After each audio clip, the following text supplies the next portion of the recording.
Hi hello friends, Sangeeta क्रिएशन्समध्ये आज आपण बनवणार आहोत सुंदर अशी पैठणी साडीची काठपदर ब्लाऊज डिझाईन। तर त्यासाठी मी काठ वेगळा कट करून घेतलेला आहे आणि इथं अस्तरवरती ब्लाऊजचं परफेक्ट कटिंग केलेलं आहे। आता ब्लाऊजची टोटल उंची 14.5 इंच आहे। शिलाईनंतर 13.5 इंच होईल। 5.25 इंच शोल्डर, आर्महोल पण 5.25 इंच। गळा रुंदी घेणार आहे इथं 2.25 इंच, कारण डीप नेक आहे। तर गळा आपण घेणार आहोत 10.5 इंच, तरी आपण 10 इंच मला तयार हवा आहे, अर्धा इंच शिलाईमध्ये जातं। आता खालच्या बाजूने पण 2.25 इंचावरच मार्किंग करायचं आहे, कारण मी इथं बॉक्स गळा कटिंग करणार आहे। आता हा बॉक्स आखून घ्यायचा आहे आणि खाली पण आपण 2.25 इंचाचं मार्किंग करायचं आहे। अगोदर हा बॉक्स व्यवस्थित आखून घ्यायचा आहे। आता आपण साईडला जो काठ लावणार आहे त्यासाठी पण मेजरमेंट मोजून घ्यायचं आहे। तर आता आपण काठाची जी पट्टी बनवणार आहोत तर ती 1 इंच रुंदीची बनवणार आहे। तर मी 1-1 इंचावरती अशा पद्धतीने मार्किंग करून घेते। आता हा खालचा भाग टोटल 3.5 इंच आहे, तर खाली कमरेच्या बाजूने पण 3.5 इंचाचं मार्किंग टाकून घ्यायचं आहे आणि हा बॉक्स पण आखून घ्यायचा आहे। पण कटिंग करताना मात्र आतला जो 2.25 इंच रुंदीचा बॉक्स आहे तोच कटिंग करून घ्यायचा आहे। त्यानंतर आता कटिंग झाल्यानंतर मी इथं मेन जे ब्लाऊजचं कापड आहे प्लेन कट केलेलं ते मी घेणार आहे आणि हा जो अस्तरवरती आपण जोडून घ्यायचं आहे। तरी 3.5 इंच रुंदी म्हणजे एका बाजूची, तर डबल होईल 7 इंच आणि साईडने आपण 1-1 इंचाचं एक्स्ट्राचं मार्जिन सोडणार आहे, म्हणजेच 7, 8, 9 इंच आणि साईडने शिलाईसाठी अर्धा इंच म्हणजेच 10 इंच लांबीची अशी काठाची पट्टी कट करून घेतलेली आहे आणि वरच्या बाजूने आपण अशी तिला जोडून घेणार आहोत।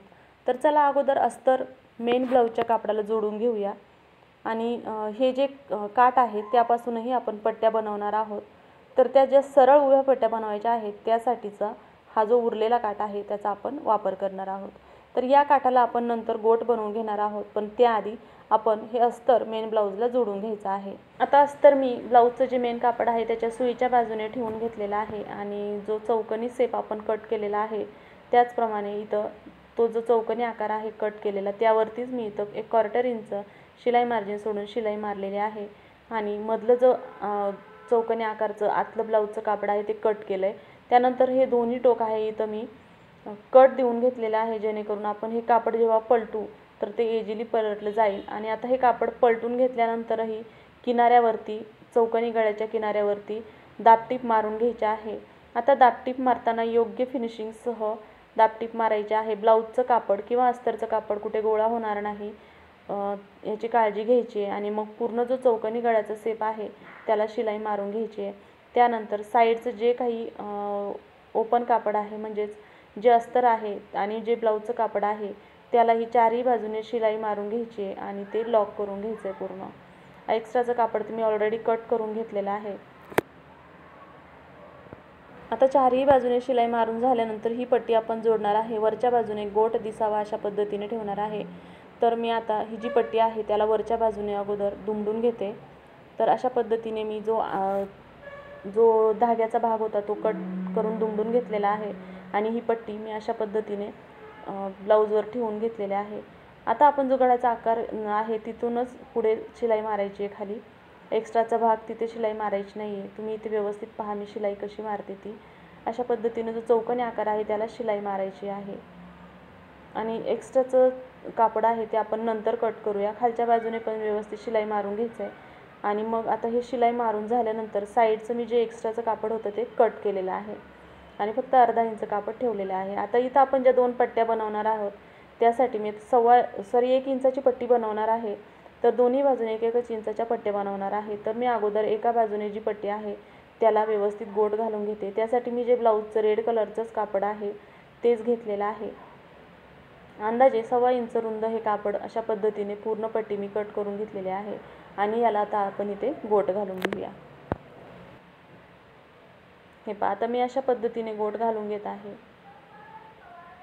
अगोदर 1/4 इंच मार्जिन घेऊन पूर्ण ही पट्टी जो काठ आहे त्याला जोडून घ्यायचे। त्यानंतर ही पट्टी पूर्ण आतमध्ये दुमडून घ्यायची आणि एकदम नाजूक असा सुंदर गोट घालून घ्यायचा आहे।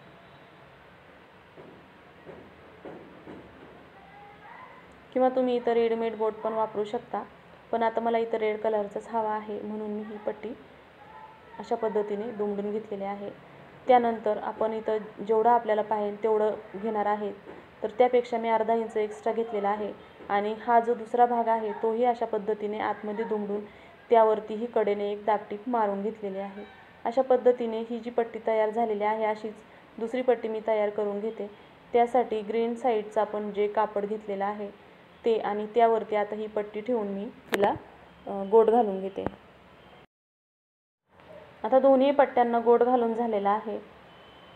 आता दुसऱ्या बाजूनेही सेम मी त्या पट्टीला जेवढं आपण त्या पट्टीचं मार्जिन ठेवलेलं होतं तेवढंच या पट्टीचं ठेवायचं आहे। 2 इंच सेम 1-1 इंचाचं मार्जिन ठेवायचं आहे आणि बाकीचा जो भाग आहे तो आतमध्ये अशा पद्धतीने दुमडून घेतलेला आहे।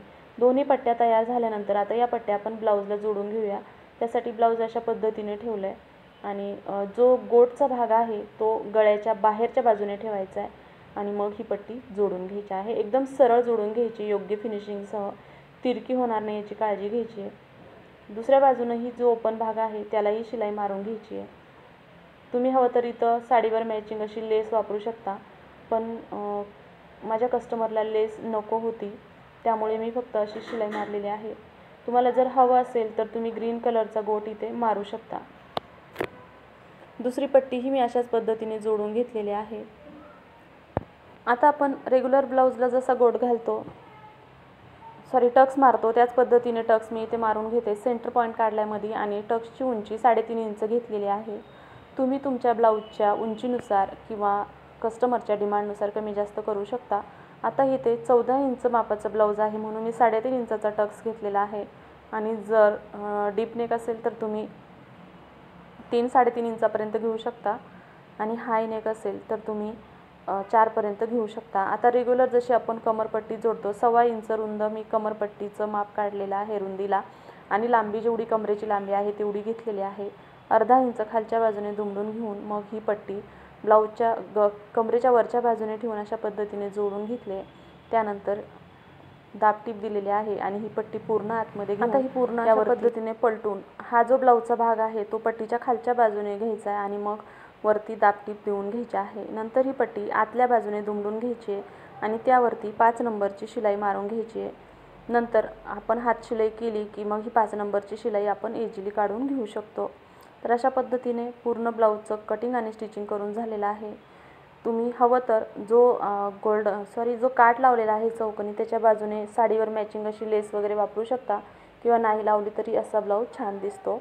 तर आता इथं आपण नॉड वगैरेही वापरू शकता। इथे पाहू शकता। चॅनलवर नवीन असाल तर चॅनलला सबस्क्राईब अवश्य करा आणि ब्लाऊजचं डिझाईन कसं वाटलं ते कमेंट करून सांगा। पूर्ण व्हिडिओ पाहिल्याबद्दल धन्यवाद। सर्वांना श्री स्वामी।